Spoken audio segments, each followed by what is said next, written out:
Bonjour à tous, je suis ravie de vous retrouver aujourd'hui pour une vidéo blabla. Alors je commence cette vidéo par quelques images d'un endroit qui est situé pas très loin de chez moi, où il y a eu en fait une exposition d'avions. Donc c'est dans une base militaire. Et voilà, donc j'y suis allée avec mes enfants, j'ai fait quelques petites images parce que j'avais envie de vous montrer un petit peu ce qu'on peut trouver en Belgique. Voilà, donc comme vous pouvez le voir, il y a pas mal d'hélicoptères, c'est évidemment tout ce qui est en rapport avec l'armée, hein, puisque c'était dans une base militaire. C'était très sympa, par contre on a eu vraiment très froid, il faisait glacial ce jour-là, même si le ciel était bleu. Alors ensuite, la deuxième partie donc, de ce petit périple se passe en fait à Liège. Donc je suis allée à l'aquarium muséum de Liège avec mes enfants et donc voilà, je vous ai filmé quelques petites vidéos de cet endroit. Donc c'est là où on trouve plein de poissons. Voilà, vous avez en fait toute une série d'aquariums où il y a plein de poissons.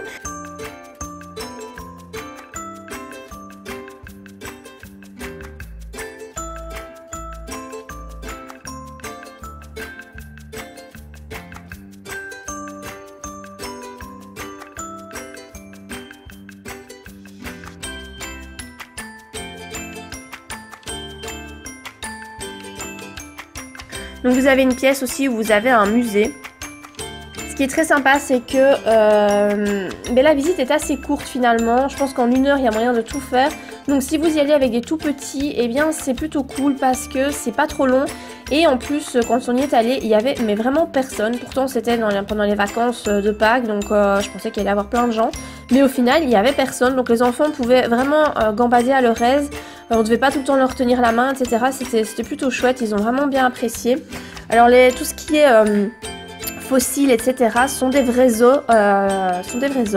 Et donc j'ai trouvé ça très intéressant à regarder. Donc il y a le squelette d'un rorqual qui est juste énorme. Ça m'a vraiment impressionné de voir ça parce que je trouve qu'on se rend pas bien compte quand on voit forcément à la télé. Hein, et là, voilà, c'était très impressionnant. Alors ensuite, nous sommes allés faire une petite balade sur l'eau parce que en fait l'aquarium muséum est juste en face d'un quai.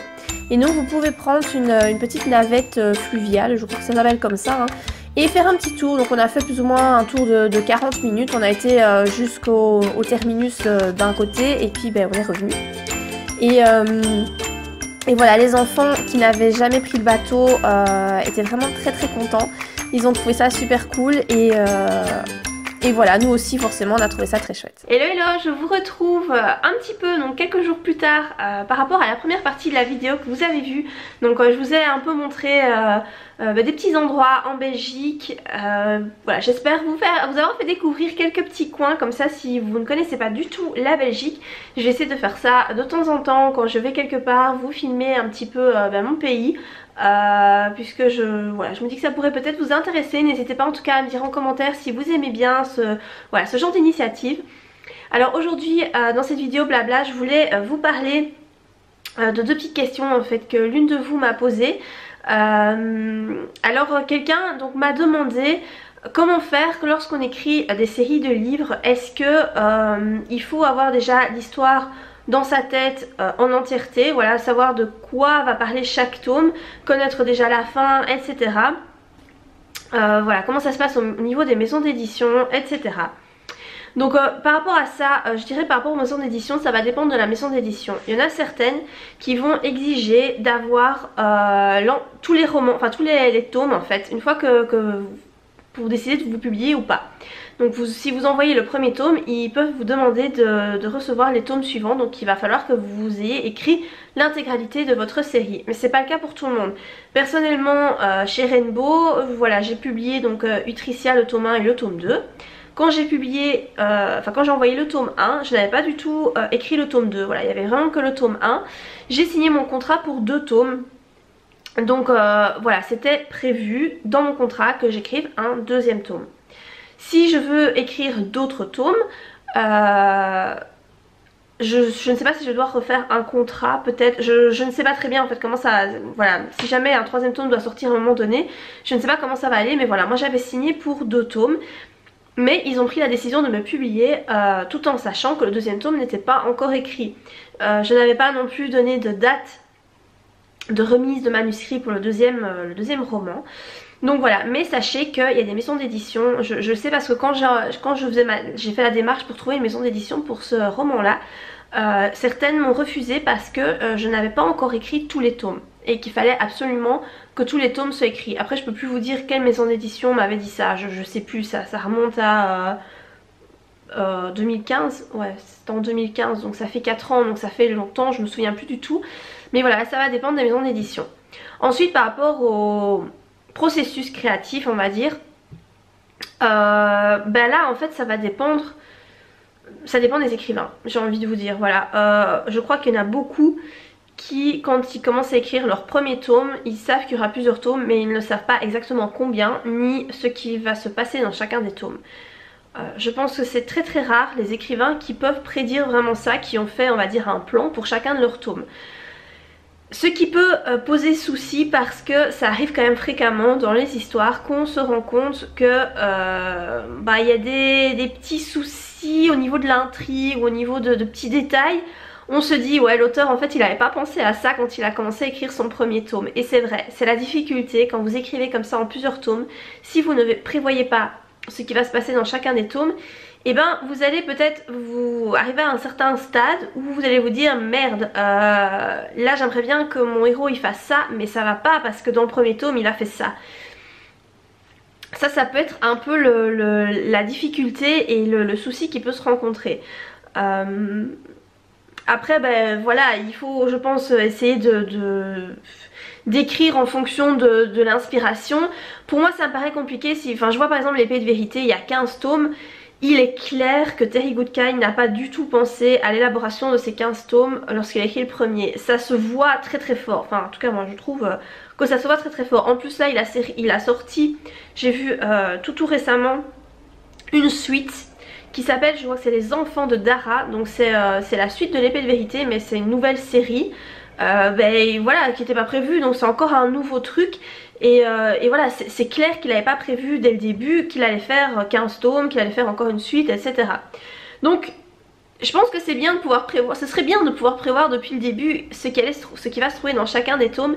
Mais ça me paraît moins compliqué, voilà. Si vous voulez écrire, je sais pas, une série de 10 tomes, imaginez-vous tout penser de A à Z pour 10 tomes sans encore avoir écrit le premier tome. Pour moi ça me paraît compliqué. Après c'est pas impossible, mais sachez que c'est du coup pas obligatoire parce que je crois que la plupart des écrivains ne font pas ça. À la limite ils ont peut-être une ligne conductrice, voilà, ou des grands points, savoir que ben, le héros va rencontrer je sais pas moi, telle femme qui va tomber amoureux d'elle, peut-être que la femme va mourir à un certain moment, ils vont rencontrer une autre. Puis je sais pas, peut-être qu'il y a un méchant qui va survenir, il s'appellera comme ça, et puis il va mourir, il y en aura peut-être un autre. Voilà, il y a peut-être des gros points comme ça qu'il connaît dans son histoire, mais tout ce qui est petite quête, annexe, intrigue secondaire, je pense pas que, voilà, la plupart des écrivains, je crois pas qu'ils connaissent ça, qu'ils savent. Donc voilà, par rapport à quand vous écrivez voilà, une série en plusieurs tomes. Alors l'une d'entre vous m'avait aussi posé la question, enfin l'une ou l'un, je ne sais plus, parce que je vous avais dit que je rédigeais des chroniques littéraires sur Babelio, et que grâce à ça, quand il y avait des masses critiques, et ben je gagnais souvent un livre, donc c'était un livre en échange d'une critique. Et donc je suis désolée si je parle du nez, hein, je vous l'ai pas dit au début de la vidéo mais je suis extrêmement malade et, et voilà, donc du coup je suis enrhumée, ça m'empêche pas de tourner des vidéos mais du coup j'ai vraiment une voix dégueulasse, je suis vraiment désolée pour ça. Donc comment je rédige mes chroniques littéraires? Parce qu'évidemment il suffit pas de dire j'ai aimé, j'ai pas aimé, il faut quand même un peu argumenter ce qu'on a aimé et ce qu'on n'a pas aimé. Moi en fait mes critiques, je pense pas être la meilleure critique littéraire du monde, hein. Je crois que je fais assez simple, j'essaye de dire ce que j'ai aimé et ce que j'ai pas aimé tout simplement dans le livre. Voilà, j'argumente un petit peu en disant ben voilà, j'ai pas trop aimé ce personnage là, voilà pourquoi je l'ai pas aimé. En général le style de l'auteur je le critique pas franchement, enfin je dis en général que le style est fluide etc. Je fais pas trop de remarques négatives sur le style parce que je trouve que ça c'est vraiment propre à l'écrivain et je trouve ça pas cool en fait de faire des critiques sur un style littéraire. Je pense qu'on peut faire une critique sur une histoire parce que ben on peut être réceptif ou pas à une histoire. Voilà, moi j'écris des histoires et je ne prends pas du tout mal quelqu'un qui va me dire moi j'ai pas du tout aimé ton histoire, voilà. parce que voilà, on est réceptifs tous à des choses différentes. Moi j'écris des histoires d'amour, peut-être que vous qui me regardez, vous n'aimez pas du tout les histoires d'amour. Donc forcément si vous allez lire un de mes livres, vous allez vous dire mais c'est de la merde, enfin moi j'aime pas quoi, voilà, parce que c'est pas du tout votre truc. Et c'est normal et c'est pas un problème. Critiquer une histoire, pour moi c'est pas un souci. Après critiquer le style, je trouve ça un peu dur. Donc c'est vrai qu'en général je critique pas franchement le style. Voilà, si le style est assez simple, ben, je dis qu'il est simple, qu'il est fluide, qu'il est rythmé, ce qui n'est pas pour moi un point négatif. Voilà, pour moi c'est... Ben voilà, quand c'est fluide c'est en général agréable à lire, donc pour moi c'est pas du tout une critique négative. Après voilà, je dis ce que j'ai aimé, ce que j'ai pas aimé dans l'histoire. Si j'ai pas aimé la fin, pourquoi j'ai pas aimé la fin, si je trouve que l'histoire se tient, si elle se tient pas, etc. Je donne mon avis comme ça, vraiment sur mon ressenti, sur aussi parfois les émotions que j'ai pu ressentir, ou justement l'absence d'émotions que... Voilà, que j'ai ressenti, je sais pas si on peut dire ça comme ça, puisqu'il n'y a pas d'émotion. Donc c'est pas des critiques qui font des pages et des pages, en général c'est quand même assez court. Mais voilà, je pense que je fais un petit résumé global de ce que j'ai ressenti tout au long de ma lecture. Et voilà, je pense qu'il faut garder à l'esprit qu'une critique ça doit servir aux lecteurs, enfin aux personnes qui veulent éventuellement acheter le livre, que je me dis que voilà, s'ils voient ma critique, est-ce que ça va leur donner envie ou pas leur donner envie. Si j'ai pas aimé la lecture, ben forcément je vais pas leur donner envie de lire le livre, ça me paraît logique. Par contre si j'ai aimé la lecture, je vais essayer de faire une critique pour leur donner envie de découvrir aussi. C'est un peu comme quand je vous fais des vidéos chroniques littéraires, c'est un peu le même style, sauf que mes vidéos sont plus longues que ce que j'écris, voilà.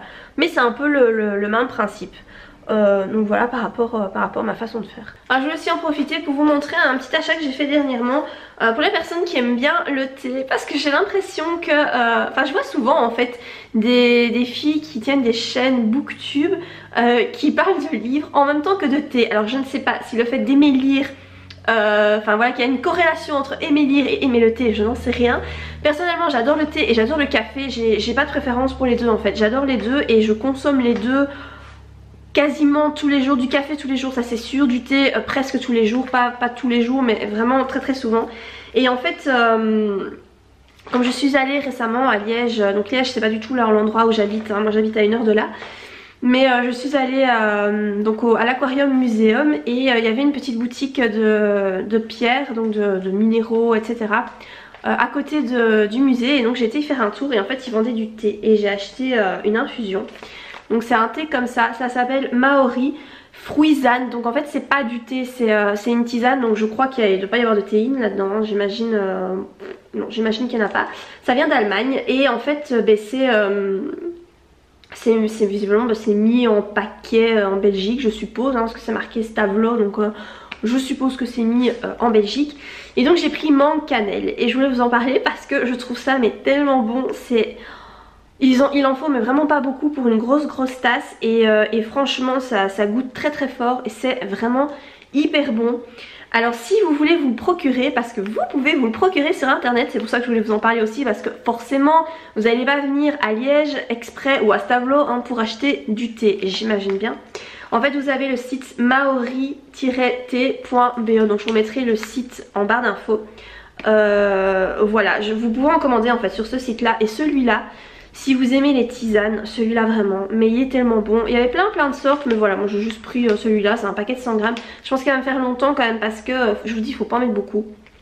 Et je trouvais ça super bon. Donc voilà, si vous aimez, si vous êtes adepte du thé, les thés Maori, c'est super bon. C'est pas bio, je me sens que j'ai vu qu'ils en faisaient des bio, mais celui-ci c'est pas un bio, mais voilà, il est vraiment très bon. Et je voulais aussi vous montrer un autre truc. Là par contre je suis dégoûtée, c'est un collier que, enfin si vous vous intéressez à la lithothérapie, bon si ça vous intéresse pas du tout, je crois que vous pouvez passer cette partie de la vidéo parce que ça va pas du tout vous intéresser, ça va même peut-être vous saouler. Mais si vous aimez la lithothérapie et les pierres, je vais vous montrer en fait, j'ai acheté un collier à ma fille et en fait il est cassé. Elle l'a cassé le jour même, enfin elle l'a pas fait exprès, je sais pas, le truc s'est cassé tout seul. Et donc je suis vraiment dégoûtée, c'était un collier comme ça. Donc c'était avec des pierres de quartz rose et de l'hématite. Et je voulais vraiment lui trouver un collier en hématite parce qu'elle a des problèmes au niveau du sang, des problèmes d'anémie ferriprive. Et donc c'est au niveau de l'absorption du fer, voilà, enfin bon bref. Et donc l'hématite ça aide pour tout ce qui est problème sanguin. ça aide vraiment très très bien. Et donc je voulais absolument lui trouver un collier comme ça. Et celui-ci c'est en plus avec des quartz roses que je trouvais vraiment hyper beau. Et les quartz roses c'est une pierre c'est la pierre de l'amour, c'est aussi pour tout ce qui est apaisement, calme, etc. Enfin voilà, c'était vraiment tip top pour elle. Et le truc, ben voilà, il est complètement pété, il s'est cassé hier, elle sait pas comment, enfin elle jouait tout simplement, le truc s'est cassé quoi. Donc je suis un peu dégoûtée, ça m'a coûté 12 €. Je sais pas du tout comment je vais réparer ça. Si vous avez une idée de comment on peut réparer comme ça des colliers, en fait c'était tenu avec un bête fil de nylon. Enfin même pas de nylon, c'est un bête fil, je sais pas c'est quoi la matière, je connais rien en couture hein, mais c'était un bête fil qui est vraiment pas solide et voilà, je suis un peu dégoûtée par rapport à ça. Parce que je trouvais le collier très beau, puis j'étais contente, elle avait enfin un collier en hématite et ben il est pété. Voilà, il est pété. Je l'avais purifié en plus et tout. Si jamais ça vous intéresse que je vous parle un petit peu plus de lithothérapie dans une prochaine vidéo, purification, rechargement des pierres, etc. Je serais ravie de vous en parler, mais je ne sais pas si ce genre de sujet intéresse beaucoup de monde. Moi c'est vrai que j'ai pas mal, enfin comme vous voyez souvent, voilà, j'ai toujours mes bracelets avec des pierres au poignet. Parfois les bracelets varient, ça dépend un petit peu du besoin du moment. Mais c'est vrai que moi j'ai toujours des pierres sur moi. Je crois vraiment très très fort à leur efficacité, je sais que ça fonctionne et voilà. Donc si vous avez des questions par rapport à ça, ou si vous avez envie d'une vidéo plus... ou que je vous en parle comme ça dans les vidéos blabla, hein, moi je veux bien vous en parler de temps en temps, comme ça fait un peu tous les sujets dans ces vidéos là, je trouve ça plutôt cool. Donc je vais vous laisser là, je vous retrouverai certainement... pas aujourd'hui mais certainement demain ou peut-être après-demain, je sais pas, je verrai bien, pour la suite de cette vidéo blabla. Bonjour à tous, je suis ravie de vous retrouver donc quelques jours plus tard après la première partie de la vidéo que vous avez visionnée. Alors aujourd'hui en fait j'avais envie de vous parler de la lecture du livre que je suis en train de lire. Parce que je me rends compte qu'en fait depuis que j'ai lu Maxime Chatham Le Signal, je vous ai pas parlé des lectures que j'étais en train de lire hein. Et donc le livre que je suis en train de lire, je le trouve vraiment très très bien et c'est surtout au niveau du style que je voulais vous en parler parce que j'ai remarqué que ça vous plaisait quand même assez bien que j'analyse un petit peu le style de l'auteur ou en tout cas ce qu'il fait dans son roman, pourquoi ça fonctionne, pourquoi ça plaît pas, etc. Donc évidemment je fais à chaque fois des vidéos chroniques qui expliquent bien voilà le livre que j'ai lu une fois qu'il est terminé. Là donc c'est un livre en cours, donc je suis à plus ou moins 45% de ma lecture, donc presque à la moitié. Il s'agit du roman 1984 de George Orwell. Donc c'est un roman qui a été écrit dans les années 50. Donc c'est pas quelque chose de récent du tout hein. C'est un roman qui a été écrit il y a très longtemps. Mais si vous vous intéressez voilà, à la littérature, vous avez peut-être déjà vu passer ce roman parce que moi j'en ai très souvent entendu parler. Mais je l'avais jamais lu parce que comme ça avait été écrit dans les années 50, je me suis dit que voilà, ça allait peut-être pas forcément me plaire. Et en fait, pas du tout, hein. J'aime vraiment beaucoup donc voilà, c'est encore une fois un a priori complètement stupide. Mais donc voilà, en fait c'est un roman de dystopie. Mais en fait pourquoi ce roman, si vous voulez, malgré donc ça fait longtemps qu'il a été écrit, il est toujours dans le top du classement sur Amazon. Ce qui est quand même assez fou vu que voilà, ça fait quand même quasiment 70 ans qu'il a été écrit quoi. Et en fait ça s'explique parce que donc c'est un roman de dystopie mais on considère que l'auteur était un visionnaire puisque tout ce qu'il décrit dans son roman qui est écrit dans les années 50, on constate que c'est en train d'arriver dans nos sociétés. Alors pas exactement de la même façon, il faut essayer de lire aussi entre les lignes parce que c'est fort, je vais pas dire métaphorique mais je vois pas trop comment l'exprimer autrement. Mais clairement c'est ce qui transpose dans son roman au niveau politique etc. C'est exactement ce qui se passe actuellement. Et le problème c'est que les gens ne s'en rendent pas compte. Et on se dit mais comment c'est possible que les gens se rendent pas compte? Mais en fait dans le roman c'est très bien expliqué pourquoi les gens se rendent pas compte de comment est en train de tourner la société. Alors bon voilà, ça c'est vrai que c'est quelque chose de très politique et très délicat comme sujet, j'ai envie de dire. Je crois pas que je vais plus développer ça sur ma chaîne parce que c'est trop délicat. Voilà, c'est ce genre de sujet, vous pouvez pas parler de ça avec tout le monde et surtout quand vous avez des idées qui sont pas sur le droit chemin, on va dire. Voilà, ça plaît pas trop. Et voilà, disons que moi, enfin grâce en tout cas à mon compagnon, je comprends de plus en plus certaines choses. Et on va dire que je suis pas du tout du même avis que la plupart des gens. Donc voilà, je vais pas parler du côté politique, mais par contre je voulais vous parler de sa façon d'écrire. Il n'y a pas longtemps, quelqu'un, d'ailleurs j'avais répondu dans une vidéo blabla, donc quelqu'un m'avait demandé, voilà, m'avait dit qu'elle voulait écrire un roman dans lequel l'héroïne ne parlait quasiment pas.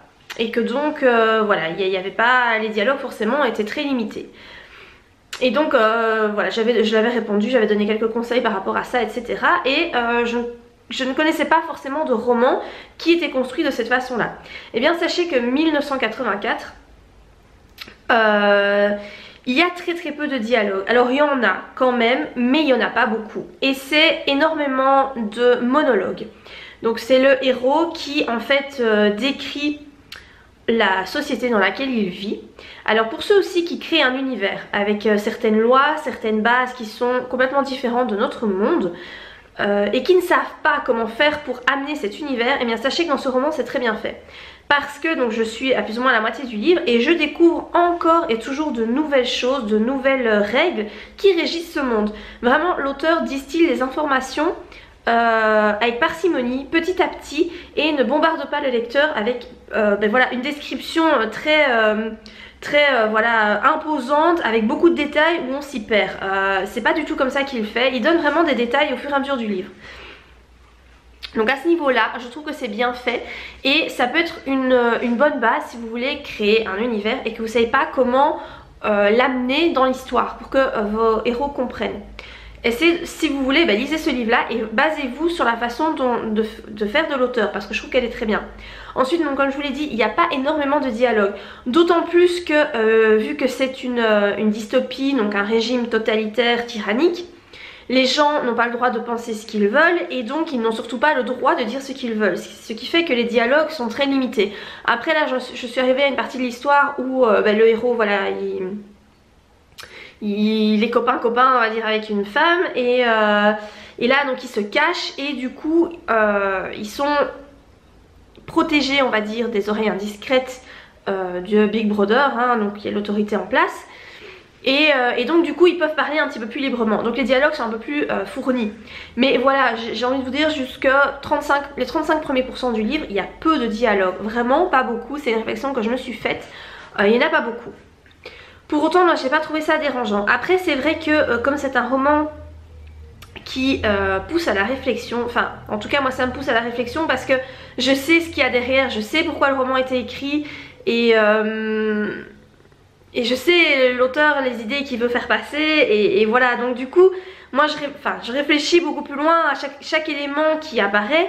Je me dis mais enfin voilà, je transpose ça à notre époque maintenant et je comprends des choses. Bon voilà, donc du coup je réfléchis beaucoup.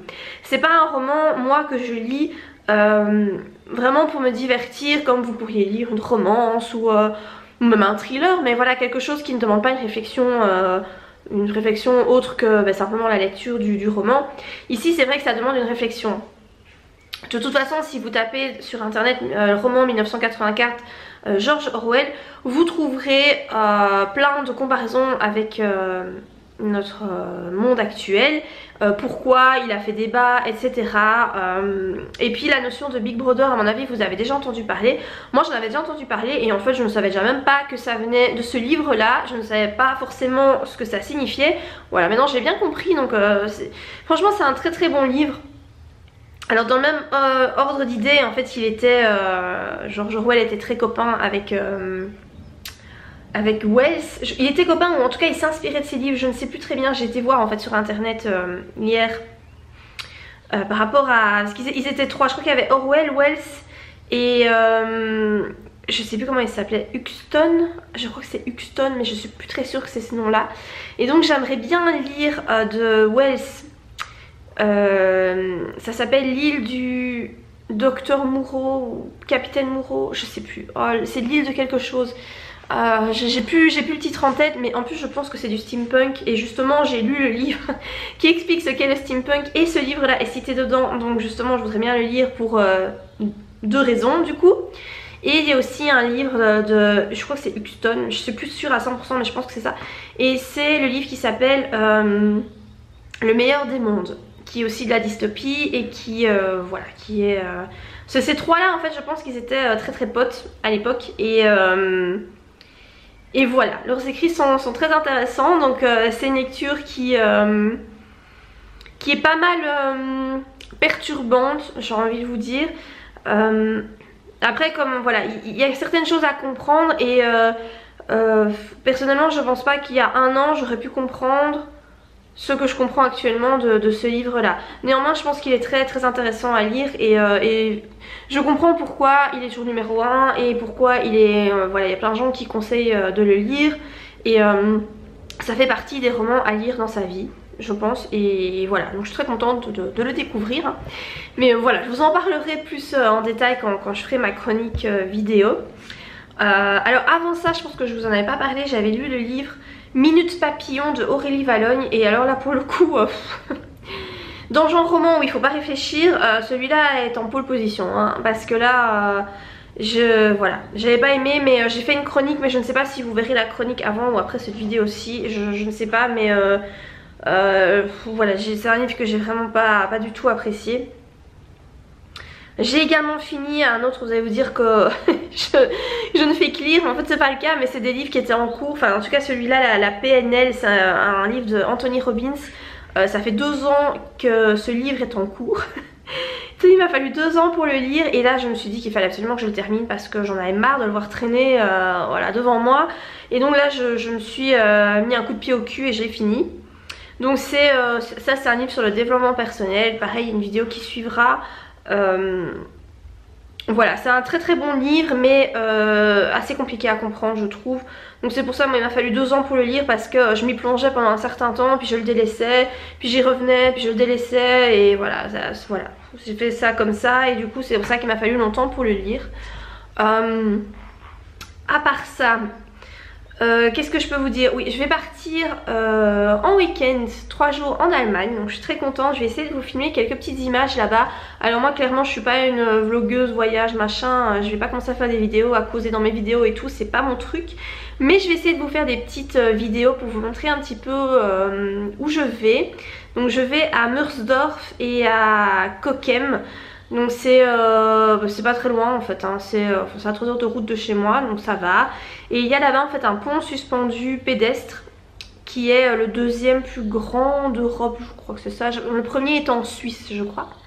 Et voilà, j'avais très envie d'aller voir ça. Donc je vais aller là-bas donc dans le week-end qui arrive. Donc ce sera le 20, 21, 22 avril. Donc je sais pas quand vous verrez cette vidéo, mais voilà. À mon avis vous, quand vous verrez cette vidéo je serai déjà revenue, mais bon voilà. Je vais vous faire certainement des petites images là-bas pour vous montrer un petit peu comment c'est, les paysages, etc. Tout ce qu'on y voit. Ça vous fait un petit peu de voyage dans ces vidéos, blabla. Je pense que c'est un peu sympa. Alors par rapport donc à mon roman, j'en suis actuellement à plus ou moins 25 000 mots. Je crois que j'ai dépassé les 25 000 mots là. Aujourd'hui j'ai dû les dépasser. Mais voilà, on va dire grosso modo à 25 000 mots. Donc 52 pages Word. Ça avance. Voilà, ça avance. Après, étant donné que je fais pas de plan, c'est vrai que c'est un peu compliqué parce que je me retrouve là. Voilà, j'ai commencé le chapitre 9. Et je sais pas du tout ce qu'il va y avoir dans ce chapitre 9. Donc je me suis retrouvée devant... voilà, j'ai écrit chapitre 9. Et puis je me suis retrouvée comme une débile devant le titre. Et je savais pas ce que j'allais écrire. Parce que je ne sais pas ce qu'il va y avoir dans ce chapitre 9. Donc voilà, vous voyez, quand vous faites pas de plan... Bah ça a ses inconvénients et pour moi celui-là c'est l'inconvénient majeur, voilà, c'est de pas savoir vraiment ce que vous allez trouver dans chaque chapitre, donc c'est parfois un petit peu compliqué et du coup c'est vrai que ça fait perdre du temps parce que comme j'ai pas réfléchi en amont au contenu de mon histoire, ben voilà, je dois faire régulièrement des pauses pour réfléchir à la suite quoi, parce que je sais pas ce qui va arriver. Voilà, alors du coup je me dis que là, vu que je vais partir en Allemagne, je me demande si la prochaine histoire, j'essaierai pas de la faire se dérouler là-bas. Là, l'histoire que je suis en train d'écrire, donc elle se déroule en Belgique et je donne pas vraiment de nom de ville, etc. pour mon histoire sur les pervers narcissiques. Mais j'utilise des éléments qui sont propres à ma région. Comme par exemple, il y a une maison à un certain moment qui est construite en pierre de Gobertange. Donc les pierres de Gobertange, c'est un matériau qui est utilisé beaucoup dans la région où j'habite. Et je suis sûre qu'il y a plein de monde qui ne sait pas ce que c'est. Mais voilà, je me suis dit que j'allais essayer d'inclure un petit peu des trucs de la Belgique. Parce que pour le moment, toutes les histoires que j'ai écrites se déroulent aux États-Unis. Et un petit peu en France. En tout cas pour She-Wolf, le début est en France. Puisque ça commence avec les attentats du Bataclan, donc c'est Paris. Et puis après c'est aux États-Unis. Et les autres histoires que j'ai écrites, enfin Utricia c'était pas aux États-Unis, mais là j'ai carrément inventé un pays. Donc voilà, rien, ça n'a aucun rapport en fait avec la Belgique. Et en fait j'ai fait ça parce que je trouvais que les États-Unis étaient un pays qui faisait rêver. Et je trouvais ça chouette de... Voilà, moi j'aime beaucoup les histoires qui se déroulaient aux États-Unis. Et en fait de plus en plus je ne trouve plus que les États-Unis fassent rêver à ce point là. Je pense qu'en vieillissant j'apprends à apprécier ce que j'ai, ce qui est bien je crois. Et finalement j'en viens à trouver certains points positifs à l'endroit où je vis en Belgique. Parce qu'il y a certaines jolies choses et voilà, je me dis de plus en plus mais c'est con d'essayer d'aller trouver dans d'autres pays voilà des choses positives alors que t'en as autour de toi. Donc voilà, là l'histoire que je suis en train d'écrire elle comportera un petit peu d'éléments par rapport à là où je vis. Mais comme je vous ai dit, voilà, il n'y aura pas de nom de ville, il n'y aura pas de nom de pays. Le lecteur qui va découvrir l'histoire ne saura pas que ça se déroule en Belgique ou en France, mis à part s'il sait d'où viennent les pierres de Gobertange ou d'autres petits détails comme ça. Mais voilà, par rapport à ça, je pense que j'ai écrit quand même quelques histoires qui se déroulent aux États-Unis et là j'en ai un peu marre. J'ai envie d'écrire des histoires qui se déroulent ailleurs parce qu'en plus c'est tellement vu et revu les États-Unis que finalement je trouve que ça devient lassant. Donc je pense qu'il y a d'autres endroits intéressants dont il faut parler. Et donc voilà. Par rapport aux endroits de mes histoires, dites-moi vous, si vous écrivez des histoires, où est-ce qu'elles se déroulent en général? Quels sont les pays? Est-ce que vous les faites se dérouler en France? Parce que je sais, vous êtes 80% de Français à me regarder. C'est beaucoup, hein. Voilà, 80% de toutes les personnes qui me regardent, vous êtes des Français. Donc est-ce que vos histoires se déroulent dans votre pays, voire dans votre ville? Ou alors est-ce que justement vous transposez vos héros dans une ville très très loin, dans un autre pays qui vous fait rêver, aux États-Unis, etc. Dites-moi un petit peu vous ce que vous appréciez faire. Est-ce que vous êtes comme moi? Est-ce qu'au début vous écriviez des histoires qui se déroulaient plus aux États-Unis et puis finalement que vous revenez petit à petit plus dans votre coin? Voilà, je suis très intéressée d'avoir votre avis sur la question là-dessus. Et donc voilà, je pense que je vais arrêter la vidéo ici, ça fait déjà un petit temps que je parle. J'espère en tout cas que vous l'aurez apprécié, que vous allez apprécier aussi le début de la vidéo avec le petit voyage que j'ai pu faire à Liège et dans une base militaire, voilà, dans ma région avec les enfants, même si on voit pas les enfants, mais voilà. J'espère que cette petite découverte de quelques petits coins de la Belgique vous plaira. En tout cas si vous avez apprécié la vidéo, n'oubliez pas de la liker et moi je vous dis à très bientôt pour de prochaines vidéos. Bye!